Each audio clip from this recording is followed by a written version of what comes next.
ओम नमो भगवते वासुदेवाय।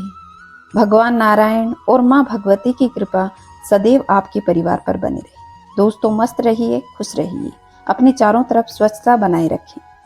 तो चलिए दोस्तों, आज हम कार्तिक महात्म्य में अध्याय 12 की महिमा को जानेंगे। नारद जी ने कहा कि तब इंद्र आदि देवता वहां से भय कंपित होकर भागते भागते वैकुंठ में विष्णु जी के पास पहुंचे। देवताओं ने अपनी रक्षा के लिए उनकी स्तुति की। देवताओं की उस दीन वाणी को सुनकर करुणा सागर भगवान विष्णु ने उनसे कहा कि हे देवताओं, तुम भय को त्याग दो, मैं युद्ध में शीघ्र ही जलंधर को देखूंगा। ऐसा कहते ही भगवान गरुड़ पर जा बैठे। तब समुद्र तनया लक्ष्मी जी ने कहा कि हे नाथ, यदि मैं सर्वदा आपकी प्रिय भक्त और प्रिया रही हूँ तो मेरा भाई आप द्वारा युद्ध में नहीं मारा जाना चाहिए। इस पर विष्णु जी ने कहा, अच्छा, यदि तुम्हारी ऐसी ही प्रीति है तो मैं उसे अपने हाथों से नहीं मारूंगा, परंतु युद्ध में अवश्य जाऊंगा, क्योंकि देवताओं ने मेरी बड़ी स्तुति की है। ऐसा कहकर भगवान विष्णु युद्ध के स्थान पर जा पहुँचे। वहाँ जलंधर भी विद्यमान था। जलंधर और विष्णु का घोर युद्ध हुआ। विष्णु के तेज से कंपित देवता सिंहनाद करने लगे।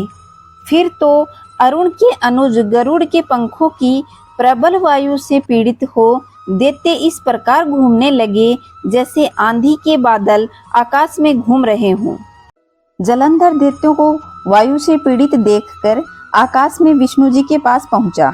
वहां बड़ा भारी युद्ध हुआ। विष्णु ने बाणों से दैत्य की ध्वजा, छत्र और घोड़ों को काट दिया। एक बाण उनके हृदय में मारा। उस दैत्य ने भी गरुड़ के माथे पर गदा मारा, उनको पृथ्वी पर गिरा दिया। विष्णु ने हंसकर उसकी गदा को काट दी। तब उसने विष्णु के गदा को जोर से घूंसा मारा। वे दोनों जब मल्ल युद्ध करने लगे तो उनकी भुजा और घोंटों की मार से पृथ्वी शब्दायमान होने लगी। वे दोनों अच्छी तरह युद्ध करने लगे।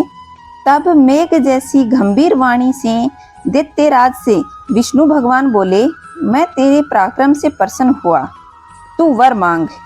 नहीं देने योग्य वर भी होगा तो भी मैं तुझे वरदान दूंगा। जलंधर बोला, हे भावुक, जो आप प्रसन्न हो तो मेरी बहन लक्ष्मी और अपने गणों सहित मेरे घर में रहो। नारद जी बोले, बहुत अच्छा। ऐसा कहकर भगवान विष्णु ने उसे वरदान दे दिया और फिर भगवान विष्णु देवगणों और माता लक्ष्मी सहित जलंधर के पुर में पधारे और उसके वहां रहने लग गए। महाबली जलंधर उन देवताओं को दैत्यों को सौंप पृथ्वी पर आए। देवता गंधर्व, सिद्ध तथा रत्न के समान उत्तम वस्तुओं को अपने अधिकार में करके तथा देव, गंधर्व, गिद्ध, सिद्ध, सर्प, राक्षस, मनुष्य, इनको अपने राज्य में बसाकर वह त्रिलोकी का राज्य करने लगा। वह पिता तुल्य प्रेम पूर्वक, धर्म पूर्वक अपने प्रजा का पालन करता था। नारद जी बोले कि मैं एक समय उसके राज्य वैभव को सुनकर के उसे देखने गया और वहां रह रहे भगवान विष्णु जी के दर्शन किए और उसकी राजधानी पहुंचा।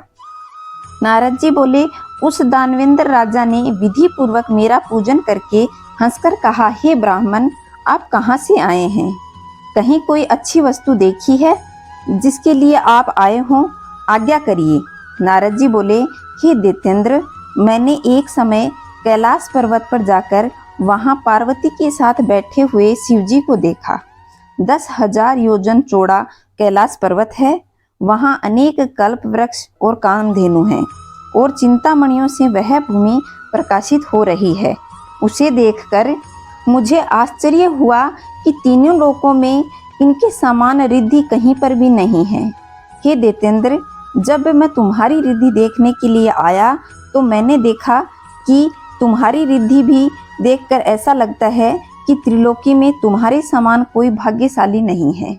फिर भी स्त्री रत्न के बिना तुम्हारी यह सिद्धि किस काम की? इसे देखकर मैं विचार कर रहा हूँ कि महादेव जी के समान सुखी इस त्रिलोकी में कोई नहीं है।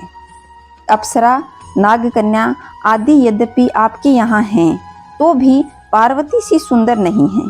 जिसकी सुंदरता रूपी समुद्र में डूबकर ब्रह्मा जी ने पार्वती जैसी अनेक अप्सराओं को बनाया, परंतु उनके रूप के समान कोई भी अप्सरा न हुई। स्त्री रत्न के भोगने वाले महादेव जी का वैभव श्रेष्ठ है।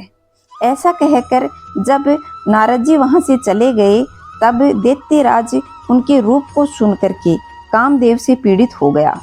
तब भगवान की माया से मोहित होकर सिंह की पुत्र राहु को उसने महादेव जी के पास भेजा। उज्जवल चंद्रमा के समान कैलाश के क्षीण चंद्रमा की तरह अपने कलंक के रंग को लेकर राहु वहां पहुंचा। नंदी से निवेदन करने के बाद जब वह राहु महादेव जी के पास पहुंचा और बोला कि हे वृषध्वज, त्रिलोकी के स्वामी जलंधर की आज्ञा सुनो।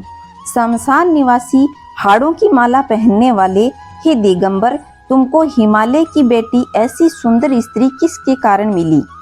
मैं रत्नों का स्वामी हूँ, वह स्त्री रत्न तो मेरे योग्य है, तुम जैसे भिखारी के योग्य नहीं है। नारद जी बोले।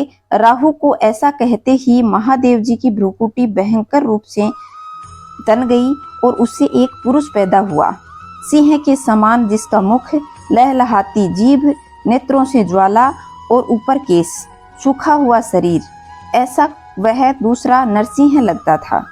जब वह राहु को पकड़कर खाने लगा, तब शिवजी ने इसका निषेध किया और वह मारने योग्य नहीं है, ऐसा कहा।